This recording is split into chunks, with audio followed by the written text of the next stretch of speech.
The pandemic not only forced us home last year, it also forced us to come up with alternatives to the higher food prices and smaller budgets. Over in Memphis, Indiana, Deb Harder turned to her garden. You name it, we pretty much grow it here. When she can't find the essentials in the grocery store. We can just shop the pantry. And better yet, it's not full of preservatives. It goes straight from the garden to my house into the jars. There's no middleman involved. And then there's the taste. There's no comparison. Deb Harder cans, freezes, or dehydrates just about everything she picks. It'll last for years. I've got tomatoes that we're still eating that I canned in 2017. Growing up on a farm, gardening wasn't a huge stretch for Harder, but it's helped stretch her bottom dollar quite a bit during the last year. Take these tomatoes you can get for about $3 at your local grocery store. That'll last you about a week or two. Or you could plant one and feed your family for the entire year at the same price. Small-scale greenhouses have also become a new hotspot. So I've got habanero and scotch bonnet and jalapeno. Allowing people to plant earlier than usual. Last year in Louisville, 30% of gardeners said they saved a total of $500 or more on groceries during the growing season. So what do you do if you don't have the space for your own garden? Turns out Louisville has plenty of community gardens around town, more than 30 of them. 7th Street Community Garden is the largest community garden in Louisville Metro. We're standing on 15 acres of property that is owned by MSD, and this garden has 260 garden plots.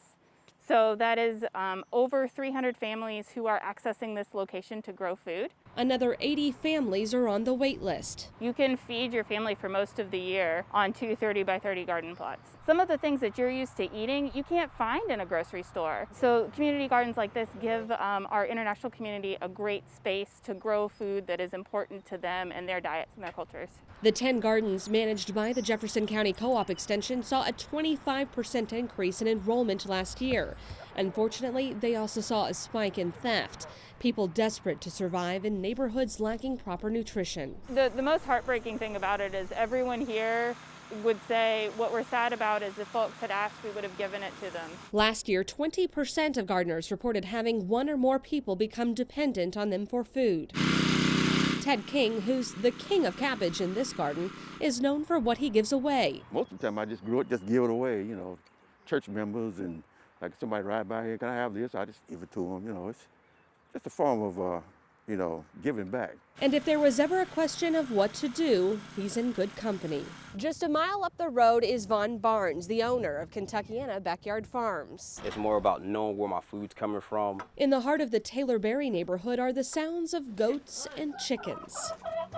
Nutritionally, I know what I'm feeding my animals, so I know what I get from them. He gets his milk straight from the goats, and the eggs. Before the pandemic, I was the crazy guy with chickens. It was just like, dude, you from the city, you ain't supposed to have chickens. And then after, you know, things happened, Kroger was shutting down and you couldn't get stuff from Walmart, I became everybody's new best friend. Barnes says if enough people became backyard farmers, all of us would be doing our own thing, but we could trade amongst each other. Building communities with deep roots throughout Louisville and southern Indiana. It's easy, it's fun, it's also a great stress reliever. I know we're all a little tense after a year plus of COVID, so it's a great way to get outside and, you know, help your mind, help your body, and then eat some great food at the end.